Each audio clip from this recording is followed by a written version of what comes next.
أعوذ بالله من الشيطان الرجيم بسم الله الرحمن الرحیم فإذا قضيتم مناسككم جب تم ارکان حج پورے کر لو، اپنے مناسک حج پورے کر لو، فاذکروا اللہ، پس تم یاد کرو اللہ تعالیٰ کو، ذکر کرو اللہ کا، کذکرکم آباءکم، جیسا کہ تم اپنے باپ دادا کو یاد کرتے ہو، ان کا ذکر کرتے ہو مینا کے اندر، او اشد ذکر، بلکہ اس سے بھی زیادہ اللہ کا ذکر کرنا چاہیے۔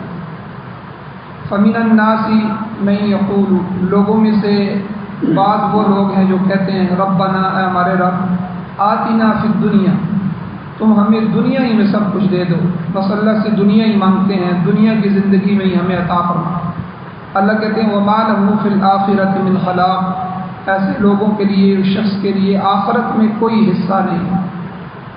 ومنہم من یقول، ہاں ان میں سے بعض وہ لوگ ہیں جو کہتے ہیں ربنا آتنا فی الدنیا حسنۃ وفی الآخرۃ حسنہ، اے اللہ ہم کو دنیا کی زندگی میں بھی دے اور آخرت میں بھی ہمیں عطا فرما، دنیا کی زندگی میں بھی ہمیں بھلائی عطا فرما اور آخرت میں بھی ہمارے لیے بھلائی فرما۔ وقنا عذاب النار، اور ہمیں آگ کے عذاب سے بچا۔ اللہ فرماتے ہیں اولئک لہم، یہی وہ لوگ ہیں کہ ان کے لیے نصیب، ایک حصہ ہے آخرت میں، مما کسبوا، اس میں سے جو انہوں نے کمایا، جو نیک اعمال کیے ان کا بدلہ ان کے لیے آخرت میں موجود۔ واللہ سریع الحساب، اور اللہ جل شانہ جلدی حساب لینے والے ہیں۔ واذکروا اللہ فی ایام معدودات، اور یاد کرو اللہ تعالیٰ کو گنتی کے چند دنوں، ان چند گنے چنے دنوں میں اللہ کو یاد کرو، حج کے دن گنے چنے ہوتے ہیں۔ فمن تعجل فی یومین، پس جس شخص نے 2 دنوں میں جلدی کی تو فلا اثم علیہ، اس پر کوئی گناہ نہیں ہے۔ ومن تأخر فلا اثم علیہ، اور جس نے جو ہے تاخیر کی، رکا رہا، وہاں ایک دن اور بھی رکا رہا، تو اس پر بھی کوئی گناہ نہیں ہے۔ لمن اتقى، یہ جتنے بھی احکام بیان ہوئے ہیں حج کے، یہ اس شخص کے لیے ہیں جو تقوی اختیار کرے۔ واتقوا اللہ، اور اللہ سے ڈرو۔ واعلموا، اور یہ بات اچھی طرح جان لو کہ انکم الیہ تحشرون، بے شک تم سب نے اسی اللہ کی طرف اکٹھے ہو کر جانا ہے، اسی کی طرف تم اکٹھے کیے جاؤ گے۔ سورہ بقرہ کی آیات نمبر 200، 201، 202 اور 203، یہ 4 آیتیں کل کے درس میں بیان ہوئی تھی، آج بھی بیان ہوئی ہیں، ان کا آدھا حصہ کل کے درس میں بیان ہوا، جس کا خلاصہ یہ ہے کہ اللہ جل شانہ حج سے متعلق جو عرفات کے احکام تھے پیچھے بیان فرمائے، پھر مزدلفہ کے جو احکام تھے اللہ نے ان کو بیان فرمایا، اور اب آخری مرحلے میں مینا کا قیام ہوتا ہے، مینا میں حاجی ٹھہرتے ہیں، اس کے متعلق اللہ اس میں ارشاد بیان فرما رہے ہیں۔ اور جو رسمیں، جو رسومات، جو عادتیں مشرکین مکہ کی تھیں زمانہ جاہلیت میں، ان سے اللہ روک رہے ہیں، ان کا رد کر رہے ہیں۔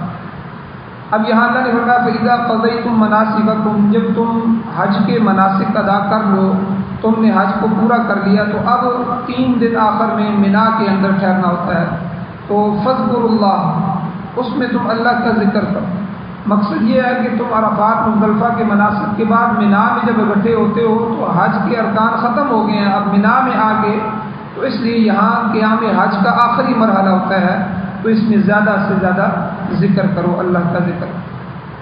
اور حج کا جو طریقہ ہے تفصیلاً بیان ہوا تھا، مختصراً پھر بیان کر دیتا ہوں کہ 8 ذی الحجہ کو حاجی احرام باندھتے ہیں، اور اس دن حاجی مینا میں چلے جاتے ہیں، سنت کے مطابق وہاں 5 نمازیں ظہر، عصر، مغرب، عشاء، اور 9 ذی الحجہ کی فجر ادا کرتے ہیں۔ سورج نکلنے کے بعد عرفات کے لیے روانہ ہو جاتے ہیں۔ یہ وقوف عرفہ جو ہے 9 ذی الحجہ کے اندر، یہ حج کا اعلیٰ رکن ہے، بڑا رکن ہے۔ وہاں 9ویں تاریخ کو زوال کے بعد مسجد نمرہ کے اندر امام حج جو ہے یہ خطبہ پڑھتا ہے حج کا، اس کے بعد اذان ہوتی ہے، پھر تکبیر ہوتی ہے، اقامت ہوتی ہے، اور امام 2 رکعت نماز ظہر کی پڑھاتا ہے، پھر اس کے ساتھ ہی دوبارہ اقامت تکبیر ہوتی ہے، اور 2 رکعت نماز عصر کی ادا کی جاتی ہے۔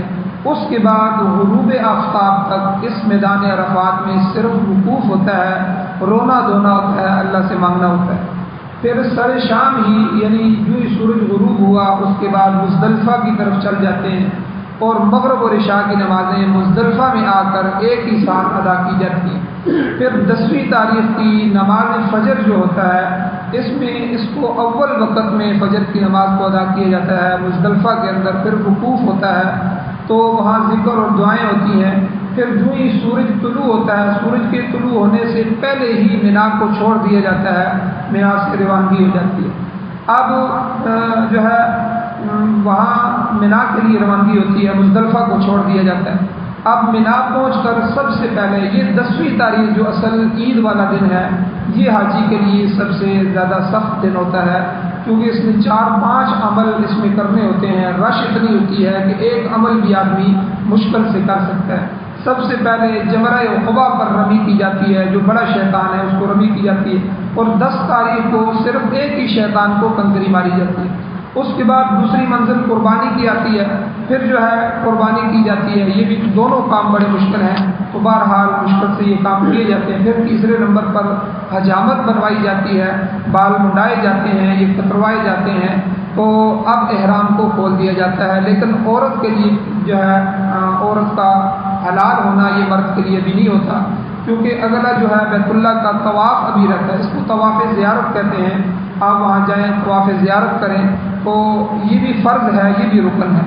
اب طواف زیارت کو اگر آدمی 10 کو نہ جا سکے تو 11 کو بھی جا سکتا ہے، 12 کو بھی جا سکتا ہے، لیکن 12 سے آگے جائے گا تو پھر دم دینا پڑے گا، اس کے یہ فرض پھر ادا ہوگا۔ اس کے بعد مکہ میں ٹھہرنے کی اجازت نہیں ہے، طواف کر لیا تو اب یہ ہے کہ آپ نے مینا کی طرف آ جانا ہے۔ اب مینا میں 11، 12، 13 ذی الحجہ یہ 3 ایام مینا کہلاتے ہیں۔ ان ایام میں مینا میں قیام کیا جاتا ہے، معذور لوگوں کو بہرحال اس میں استثناء حاصل ہے۔ تو اب مینا میں کیا ہوتا تھا، یہ 3 دن جو ہے حج کے رکن تو سارے پورے ہو گئے۔ اب جو مینا میں جو ہے مشرکین مکہ جو تھے وہ منڈی لگاتے تھے، میلے لگتے تھے، میلے اور منڈیاں، یہی وہ دن تھے جن میں اللہ کے نبی صلی اللہ علیہ وسلم جا کر ان کو ان کی منڈیوں میں، ان کے میلوں میں ان کو دعوت دیتے تھے اپنے اللہ کے دین کے لیے، اور وہ لوگ وہاں بھی حضور اسلام کو تکلیفیں پہنچاتے تھے۔ تو بہرحال یہ وہ دن تھے جن میں سارے عرب سے قبائل اکٹھے ہوئے ہوتے تھے، اور سارے عرب سے لوگ آئے ہوتے تھے، پوری دنیا سے آئے ہوتے تھے، اور وہاں وہ 3 دن میں پھر جو ہے خرید و فروخت کرتے، اور دوسرا اپنے اپنے خاندان کی تعریفیں کرتے، ان کی خوبیاں بیان کرتے، ان کے کارنامے دہراتے، اس طرح اپنے آباء و اجداد کا نام زندہ رکھتے۔ تو اسی لیے اللہ نے یہاں فرما دیا کہ دیکھو تم مینا میں جمع ہوتے ہو، مینا میں جمع ہونا اللہ کی یاد کے لیے، وہاں اللہ کا ذکر کرنا چاہیے۔ تم اپنے آباء و اجداد کے تذکرے کرتے ہو، خرید و فروخت کے اندر یہ دن گزارتے ہو، اس لیے فَإِذَا قَضَيْتُم مَنَاسِكَكُم جب حج کے مناسک پورے ہو جائیں تو اور تم مینا میں ٹھہرو تو فاذکروا اللہ، مینا میں آ کے اللہ کا ذکر کرو۔ کیسے ذکر کرو؟ کذکرکم آباءکم، جس طرح تم اپنے آباء و اجداد کا ذکر کرتے ہو، ان کو یاد کرتے ہو۔ او اشد ذکر، یہ او بل کے معنی میں بھی آتا ہے، بلکہ اس سے بھی زیادہ اللہ کا ذکر، زیادہ سخت اللہ کا ذکر کرو۔ تو مقصد یہ ہے کہ اس موقع پر خاندانی قصیدہ خوانی کرنے کی بجائے اللہ تعالیٰ کی حمد و ثنا بیان کی جائے، جس نے تمہیں ہدایت دی، ایمان کی دولت سے نوازا، پھر حج جیسی نعمت کی توفیق عطا فرمائی، اس سے مشرف فرمایا۔ تو لہذا جہاں تک ممکن ہو اللہ تعالیٰ کا کثرت کے ساتھ ذکر کریں۔ یاد رکھیں اللہ کو اپنا نام، اپنا ذکر بہت پسند ہے، بہت زیادہ پسند ہے، اس لیے اللہ نے قرآن مجید میں کثرت کے ساتھ ذکر کا حکم فرمایا۔ یا ایھا الذین آمنوا اذکروا اللہ ذکرا کثیرا، اے ایمان والو اللہ کا ذکر کرو، کثرت کے ساتھ ذکر کرو۔ اور آپ مسئلے میں یاد رکھیں کہ نماز کے لیے وضو کی ضرورت ہے، مسجد کے اندر داخل ہونے کے لیے پاکی کی ضرورت ہے، لیکن ذکر کے لیے نہ وضو کی ضرورت ہے نہ پاکی کی ضرورت ہے۔ آدمی جنابت کی حالت میں ہو، جنبی ہو، ناپاک ہو، اس حالت میں بھی ذکر کر سکتے۔ عورتوں کے جو ایام ہوتے ہیں، جو دن ہوتے ہیں عورتوں کے، اب ان دنوں میں عورتیں نماز نہیں پڑھ سکتی، نماز کے لیے پاکی کی ضرورت ہے، ان دنوں میں معاف ہے، روزہ نہیں رکھ سکتی، روزے کے لیے بھی اللہ نے پاکی کو ضروری قرار دیا ہے۔ تو اب لیکن عورت کے لیے ذکر منع نہیں، وہ اپنی مصلی کی جگہ بیٹھ جائے، اللہ کا ذکر کرے، کثرت کے ساتھ ذکر کرے، بلکہ قرآن پاک کی وہ آیات جو تعویذ کے لیے، دم کے لیے، دعا کے لیے ٹھیک ہے ذکر کے لیے کی جاتی ہیں تو ان کو بھی آپ ناپاکی کی حالت میں بطور دعا کی نیت سے آپ کر سکتے ہیں۔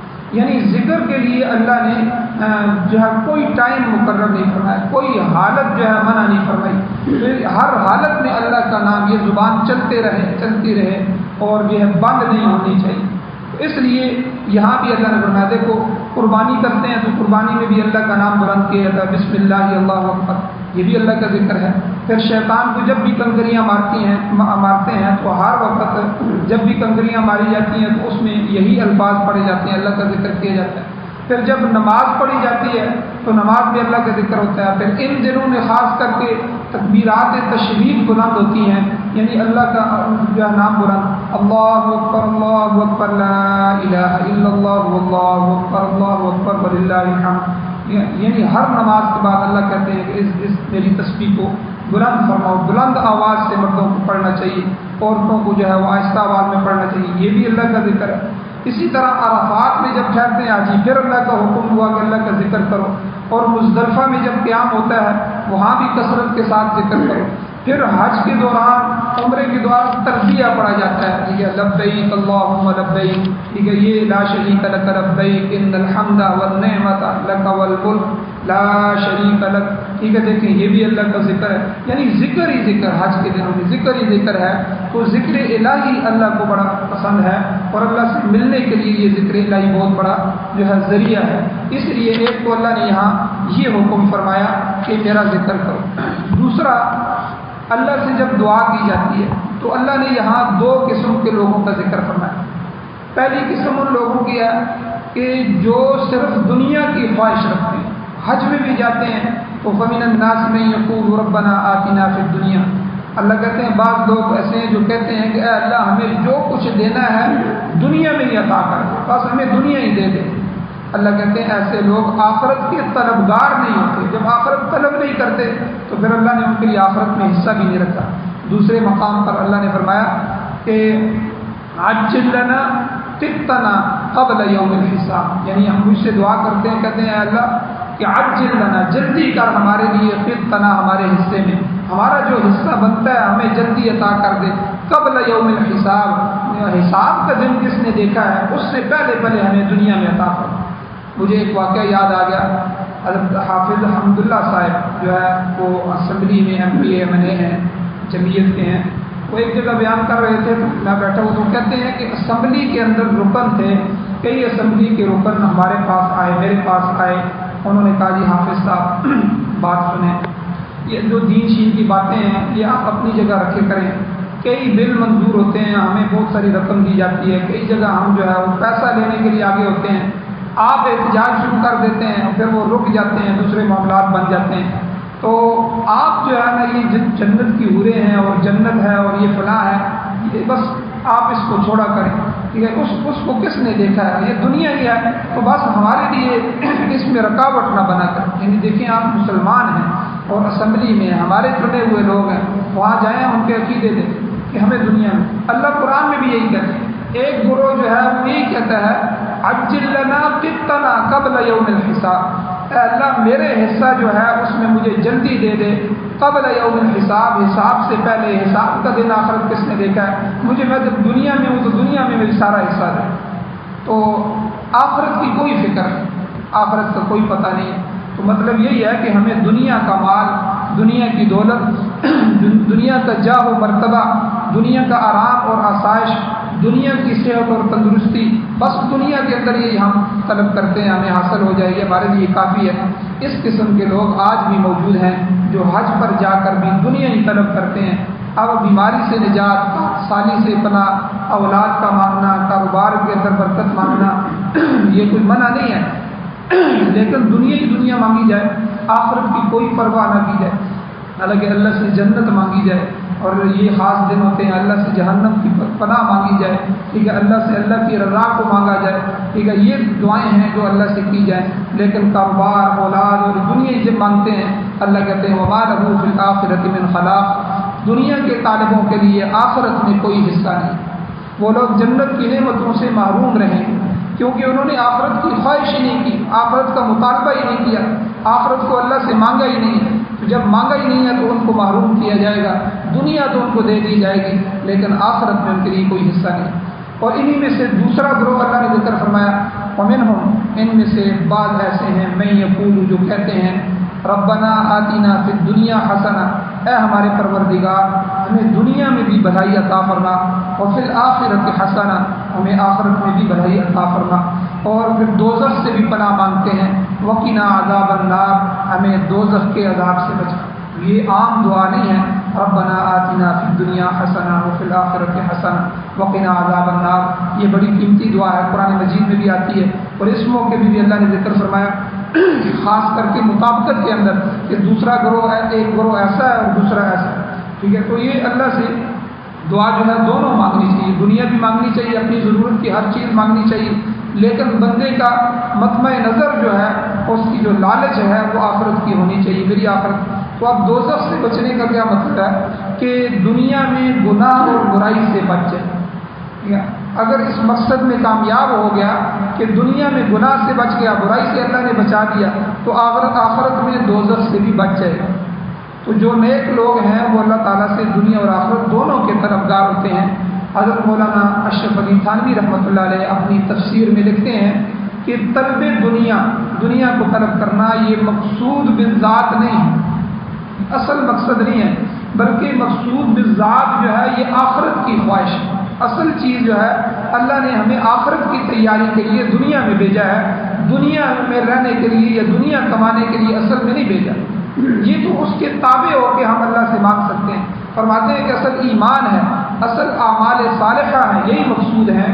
جو چیزیں پھر ان کے حاصل کرنے میں معاون بنتی ہیں وہ مطلوب بالتبع ہوتی ہیں، یا مقصود بالذات نہیں ہوتی، مطلوب بالتبع ہوتی ہے، مطلوب بالذات نہیں ہوتی. اور انسان حرام باتوں سے بچ جائے، پھر باقی جو حرام باتوں سے بچ گیا، حلال باتیں تو ہے ہی حلال ہیں. تو اس لیے اصل حرام باتوں سے بچنا ہے، حلال ویسے ہی اس کے لیے جائز ہو جائے. وہ اللہ کی عبادت ہے، اس کی رضا اصل ہے، ایمان اصل ہے، اعمال صالحہ نیک اعمال اصل ہے.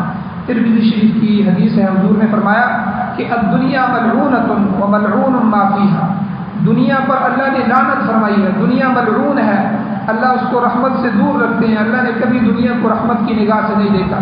وملعون ما فیہا، کہ جو کچھ اس دنیا میں ہے، دنیا کی چیز ہے، وہ سب کا سب ملعون ہے، اس پر اللہ کی لعنت ہے. الا ذکر اللہ وما والاہ، یہ حدیث میں فرمایا کہ سوائے اللہ کے ذکر کے اور اس کے ساتھ مناسبت رکھنے والی چیزوں کے، باقی تمام چیزیں خدا کی رحمت سے دور ہیں.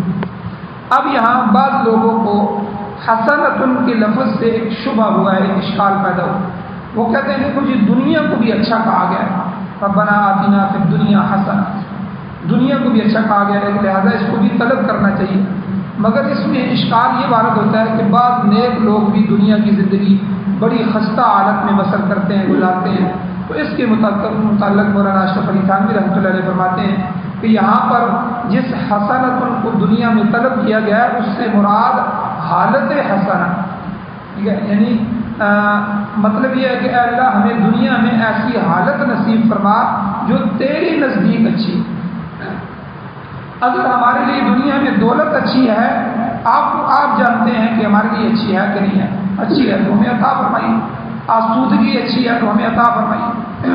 اور اگر آپ کے نزدیک فقر کی حالت بہتر ہے تو ہمیں فقر عطا فرمائیے، ہم آپ سے فقر مانگیں. تو آخرت کی اچھائی تو ظاہر ہے کہ عذاب سے نجات ہو جائے، قرب خداوندی نصیب ہو جائے، درجات بلند ہو جائیں آخرت میں، وہ نجات ہے. سورہ آل عمران میں اللہ نے اس کی وضاحت فرمائی ہے وَمَنْ زُحْزِحَ عَنِ النَّارِ وَأُدْخِلَ الْجَنَّةَ فَقَدْ فَازَ، جو آدمی آگ سے بچا لیا گیا، جنت میں داخل کر دیا گیا، وہ کامیاب ہو گیا. حضرت علی رضی اللہ عنہ اس کی تفسیر فرماتے ہیں کہ دنیا میں حسنہ سے مراد اچھی عورت ہے. جس کو دنیا میں اچھی نیک بیوی مل گئی اس کو دنیا کی حسنہ، دنیا کی بھلائی میسر آ گئی. اور اگر بری عورت سے واسطہ پڑ گیا تو اس کی دنیا جو ہے یہی دوزخ کے عذاب کے برابر بن جائے. تو آپ دیکھ رہے ہیں ان گھروں میں جس میں لڑائیاں جھگڑے چلتے رہتے ہیں، ہر چیز موجود ہوتی ہے، کھانے پینے کی تنخواہ اچھی ہے، گھر اچھا ہے، سب کچھ اچھا ہے، بیوی اچھی نہیں، تو جو ہے دنیا بھی اس کے لیے آپ کو جو ہے دوزخ بن جاتی ہے. تو اس لیے شیخ سعدی رحمۃ اللہ نے لکھا ہے کہ اچھی صحت کا میسر آ جانا، اللہ صحت والی زندگی دے، اچھا مکان مل جائے، ٹھیک ہے، اچھی سواری مل جانا، یہ دنیا کے اعتبار سے سعادت مندی۔ مسند احمد کی روایت بھی ہے، حضور نے ارشاد فرمایا، حدیث بھی ہے کہ اچھی بیوی، اچھی سواری، اچھا مکان دنیا کے اعتبار سے انسان کی نیک بختی۔ اپنی سواری ہوگی تو جہاں چاہے گا چلا جائے گا، ورنہ کبھی احتجاج ہے، کبھی گاڑیاں بند ہیں، ضروری کام بھی ہوگا تو نہیں جا سکے گا۔ اپنی سواری ہے، جہاں مرضی جائے، چھوٹی سواری مل جائے، بڑی سواری مل جائے، جو بھی مل جائے، اپنی سواری ہو، اچھی سواری ہو، یہ بھی اللہ کی بڑی نعمت ہے۔ اچھی بیوی ملنا، یہ بھی بڑی اللہ کی نعمت ہے۔ اچھا مکان، جس میں اپنا مکان ہو، اس میں رہ رہا ہو، کشادہ مکان ہو، یہ مل جائے، یہ دنیا کے اعتبار سے انسان کے لیے یہ نیک بختی کی علامت ہے۔ تو آگے اللہ نے فرمایا اولئک لہم نصیب مما کسبوا، ان لوگوں کے لیے اس چیز میں سے حصہ ہے جو انہوں نے کمایا۔ دنیا کی کمائی کے متعلق دوسری جگہ اللہ فرماتے ہیں ذالک مبلغهم من العلم، ان کا علم، ان کا جغرافیہ، ان کی سائنس، ان کی ریاضی یہ دنیا میں ہی ختم ہوگی، آگے ان کے لیے کچھ بھی نہیں۔ اور جو لوگ آخرت پر ایمان رکھتے ہیں ان کے اعمال آخرت کا ذخیرہ بنتے ہیں۔ آپ دیکھیں، آپ کی اولاد ہے، یا تو آپ نے اولاد کو ڈاکٹر بنایا، انجینئر بنایا، سب کچھ کیا، دیندار نہیں بنایا۔ آپ نے نہ اس کو نماز کے ساتھ، کوئی بچہ ہے دن بھر پڑھتا ہے، اس کو صبح صبح اٹھا کے کہاں لے کے آئے نماز کے لیے، آپ نے اس کو دیندار نہیں بنایا۔ آپ نے ہر چیز اس کی بنائی، دنیا کے لیے اس کو کپڑے لے کے دیے، اس کے ہر کالج یونیورسٹی کی فیسیں بھری، اس کا سب کچھ کیا، آپ نے جو ہے اس کو دنیا دار بنا دیا، لیکن دیندار نہیں بنایا، تو اب آخرت میں اس کے لیے کیا حصہ ہوگا؟ اس نے تو آخرت کے لیے کیا ہی کچھ نہیں۔ دنیا اچھی بناتا رہا، 1,00,000 2,00,000 تنخواہ مل گئی مہینے کی، تو اس کی دنیا تو بن گئی، لیکن آخرت میں کوئی حصہ نہیں۔ اللہ فرمایا ذالک مبلغهم من العلم، ان کا جو علم کا مبلغ ہے یہ دنیا کی حد تک ہی ہے، دنیا کی ان کا جغرافیہ، ان کی سائنس، ان کا یہ میڈیکل، ان کا سب کچھ یہ یہاں ہی ختم ہو گیا۔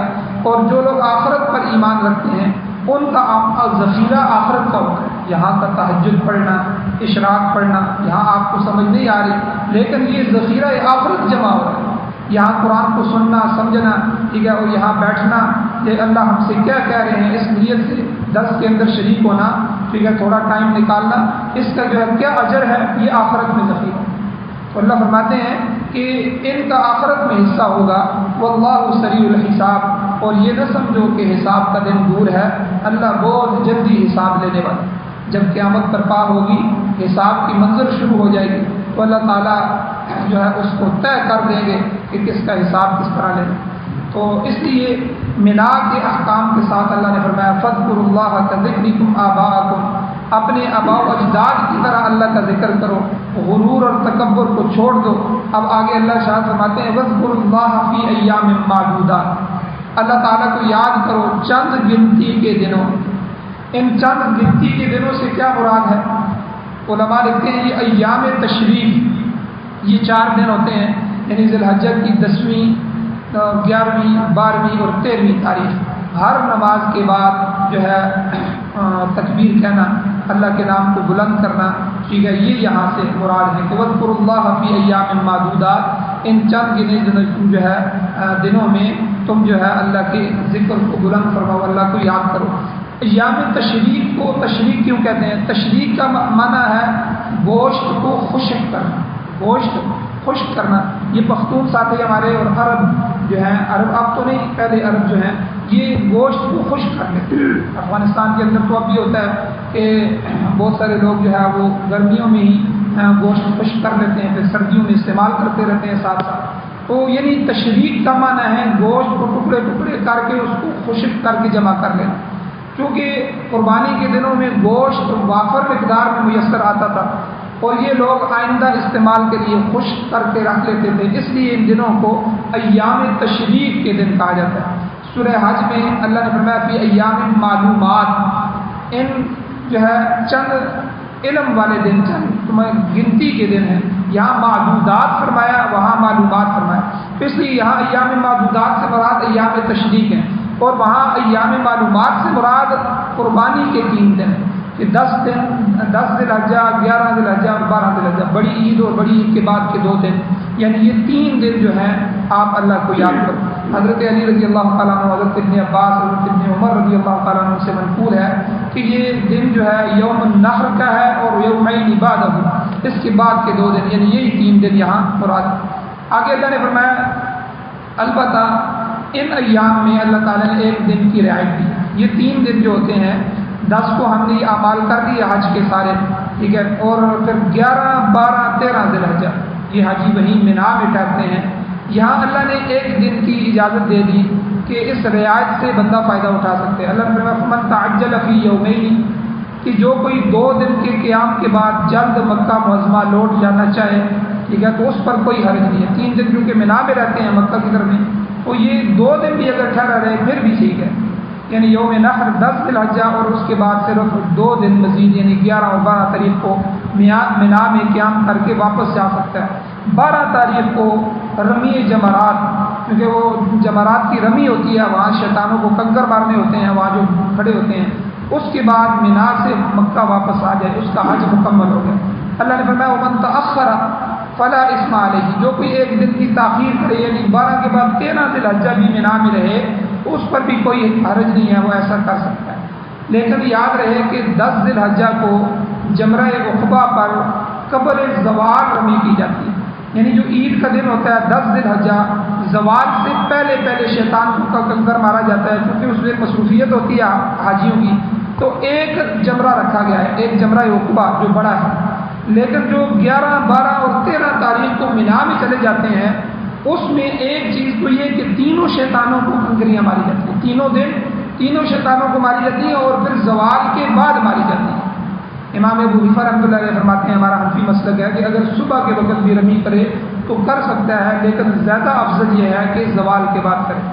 اور جو شخص 12 تاریخ کو واپس آنا چاہیے، اللہ نے یہاں چھوٹ دے دی، 1 دن کی گنجائش دی، اسے چاہیے کہ غروب آفتاب سے پہلے مینا سے نکل جائے، سورج کے غروب ہونے سے پہلے نکلے۔ اگر سورج وہیں غروب ہو گیا تو اس کا پھر 13واں دن شروع ہو جائے گا۔ اسلامی دن جو ہوتا ہے یہ سورج غروب ہونے کے ساتھ ہی شروع ہو جاتا ہے، جس طرح ہم روزہ رکھتے ہیں وغیرہ یا روزہ افطار کرتے ہیں، تو پھر اس کو وہاں رکنا پڑے گا۔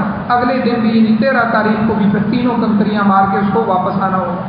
اب آگے اللہ نے فرمایا یہ رعایت اس شخص کے لیے ہے، یہ احکامات اس شخص کے لیے لمن اتقی، جو جس کے اندر تقویٰ ہو، یعنی جو خوف خدا سے کام کیا ہو، کیونکہ حج کے جتنے بھی ارکان ہیں ان کی ادائیگی کا مقصد کیا ہے کہ حصول تقویٰ پیدا ہو جائے، جو قانون کی پابندی سے حاصل ہوتا ہے۔ جو آدمی اللہ کے احکامات کی پابندی کرے گا، جو قانون اللہ نے بنائے ہیں ان کی پابندی کرے گا، اللہ اسے تقویٰ عطا فرمائے۔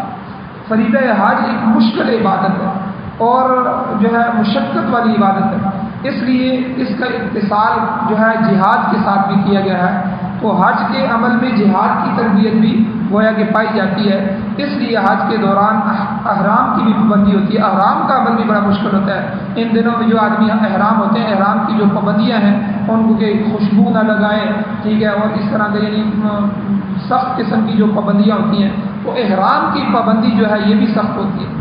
اور پھر ولا فلا رفث ولا فسوق ولا جدال فی الحج پیچھے گزرا ہے کہ نہ جو ہے یہ بھی حاجی کا امتحان ہوتا ہے کہ حاجی کوئی برائی کی بات بھی اس میں نہیں کر سکتا، کوئی گناہ بھی نہیں کر سکتا، کسی قسم کی کوئی لڑائی بھی نہیں کر سکتا، ان سے بھی بچنا ہے۔ تو یعنی انتہائی مشقت طلب ہے حج کے جو ہے ایام کے اندر، حج کرنا بھی مشکل ہے، اس کے ارکان پورے کرنا بھی مشکل ہے، مشقت ہوتی ہے، اوپر نیچے ہوتے ہیں، اور جو ہے حجیتا جو ہے ایک قسم کا جوان آدمی تکڑا آدمی چاہیے ہوتا ہے جو حج کرے۔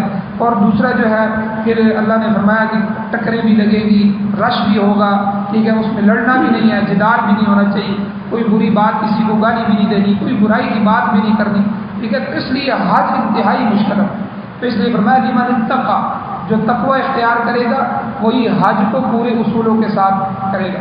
آگے اللہ نے فرمایا واتقوا اللہ، اللہ سے ڈرو، اللہ سے ڈرتے رہو، چھوٹی چھوٹی لغزشوں کو بھی گناہوں کو بھی خاطر میں لاؤ، کہیں ایسا نہ ہو کہ امتحان میں فیل ہو جاؤ، آخرت کے امتحان میں فیل ہو جاؤ۔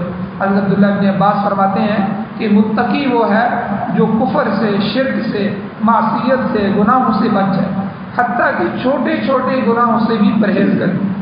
اللہ والے جو ہوتے ہیں وہ چھوٹی چھوٹی باتوں کو بھی فکر کرتے ہیں کہ کہیں اللہ کی نافرمانی نہ ہو جائے۔ آگے اللہ نے فرمایا وَاعْلَمُوا، یہ بات اچھی طرح جان لو، أَنَّكُمْ إِلَيْهِ تُحْشَرُونَ، ایک وقت آنے والا ہے جب تم سب اللہ کے سامنے اکٹھے کیے جاؤ گے۔ بخاری شریف کی روایت ہے، حضور نے فرمایا ایک دن انسان کو اپنے رب کے حضور حاضر ہو کر جواب دینا ہو، دینا ہے، اس وقت حالت یہ ہوگی ما بینہ و بینہ ترجمان، اللہ اور بندے کے درمیان کوئی ترجمان نہیں ہوگا، کوئی ترجمان نہیں ہوگا۔ تأتی کل نفس تجادل، ہر شخص اپنی طرف سے اللہ کے سامنے براہ راست جواب دے رہا ہوگا، اس کو خود جواب دینا ہوگا، کوئی دوسرا اس کی طرف سے جواب نہیں دے سکے گا، یہاں تک کہ اللہ تعالیٰ نے پورے حج کے احکام یہاں تک بیان فرما دیے۔ اب اس کے بعد منافقین کا تذکرہ اگلی آیتوں میں آ رہا ہے، اور بعض دوسری باتیں ہیں ضروری جو ہے وہاں اللہ نے اگلی آیات میں بیان فرمائی ہیں۔ اللہ جل شانہ سے دعا ہے اللہ ہمیں عمل کی توفیق عطا فرمائے۔ آمین۔ الحمد للہ رب العالمین والعاقبۃ للمتقین والصلاۃ والسلام علی رسولہ النبی الأمی الکریم۔ اللهم ربنا آتنا فی الدنیا حسنۃ وفی الآخرۃ حسنۃ وقنا عذاب النار۔ اللهم حاسبنا حسابا یسیرا، اللهم حاسبنا حسابا یسیرا۔ اے اللہ ہمارا حساب آسان فرما، یا اللہ حساب آسان فرما، بغیر حساب کتاب کی جنت میں داخلہ فرما۔ یا اللہ حج کے جو ہم نے ارکان سنے، یا اللہ ان کو سمجھنے کی توفیق عطا فرما۔ یا اللہ ہمیں حج نصیب فرما۔ یا اللہ بار بار اپنے گھر کی زیارت نصیب فرما۔ یا اللہ جب جو زندگی باقی رہی ہر سال حج کی سعادت نصیب فرما، عمروں کی سعادت نصیب فرما۔ یا اللہ قرآن و سنت کو سننے، سمجھنے، اس کی اشاعت کرنے، اس کی حفاظت کرنے کی توفیق عطا فرما۔ پوری دنیا میں اس کا غلبہ فرما، پوری دنیا میں اپنے نظام کو غالب فرما۔ یا اللہ خاتمہ ایمان پر فرما، جو ہماری ضروریات ہیں جائز ضروریات کو غیب کے خزانوں سے پورا فرما۔ صلی اللہ تعالیٰ علی خیر خلقہ محمد وآلہ وصحبہ اجمعین برحمتک یا